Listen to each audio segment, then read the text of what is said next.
பரிந்துரை செய்வதற்கோ மற்றவர்களிடம் வந்து சண்டையிடுவதற்கோ எங்கள் தலைவர் ஒருபோதும் அனுமதிக்க மாட்டார். நீங்கள் இதை நல்லா புரிஞ்சுக்கணும். நீங்கள் அதாவது கருத்தை கருத்தாக எதிர்கொள்ளணும், அதான் எங்களுடைய தலைவருடைய அறிவுரை. சரி, எங்க தோழர்கள் வந்து ஏர்போர்ட் மூர்த்தியை நோக்கி போனாங்களா, ஏர்போர்ட் மூர்த்தி எங்க தோழர்களுக்கு எடுத்து வந்தாங்களா?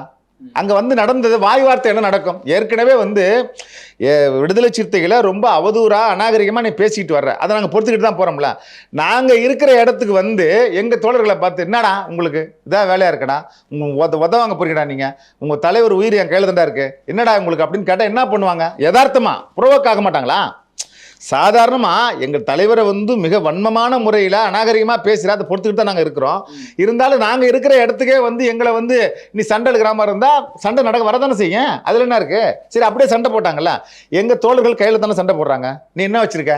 இல்லை, அவர் கட்டை வச்சிருந்த மாதிரி கத்தி வச்சிருக்காருங்க. இல்லை, அவர் இல்லைங்க, இங்கே வீசிக்காரு. இல்லை, அதெல்லாம் கட்டையெல்லாம் அப்புறமா நல்லா ஊடகத்தில் பார்க்க கட்டையெல்லாம் அதுக்கு அவர் கம்பி அப்புறமா எடுக்கிறாரு. அவர் கையில் தான் சண்டை போடுறாரு. அந்த முருகன்கிறவர் கையில் தான் சண்டை போடுறாரு. இன்னும் நம்ம ஜாகிர்ன்ற தம்பியெல்லாம் கையில் தான் சண்டை போடுறாங்க. ஆனால் இவர் தான் கத்தி எடுக்காரு பார்த்தீங்களா பாக்கெட்லேருந்து. அந்த சார் என்னங்க தற்காப்பு? என்ன தற்காப்பு? உனக்கு என்ன அது அனுமதி இருக்கா, பர்மிஷன் இருக்கா உனக்கு அந்த கத்தி வச்சுக்கிறதுக்கு? அந்த கத்தி என்ன கத்தி தெரியுமா உங்களுக்கு? மருத்துவர்கள் அறுவை சிகிச்சைக்கு பயன்படுத்துகிற கட்சி அது. நான் இங்கே வேணா பாருங்க, அந்த சார் கிட்டத்தட்ட 12-13 தையல் போட்டிருக்காங்கங்க. ஒரு தலைவர் தானே, ஒரு அமைப்பு வச்சிருக்க தலைவர்னு சொல்கிறேன். அமைப்பே எங்கேயும் தெரியலன்னு வச்சுக்கலாம். இப்போ கூட இந்த கட்சிகளை வந்து தேர்தல் அங்கீகரிக்கப்படாத கட்சிகள் லிஸ்ட்டில் கூட உங்கள் பேர் இல்லை. ஆனால் ஒரு கட்சி தலைவராக இருக்குன்னு உனக்கு எதுக்கு கத்தி பாக்கெட்டில்? சொல்லுங்கள், உனக்கு எது கத்தி எதுக்கு?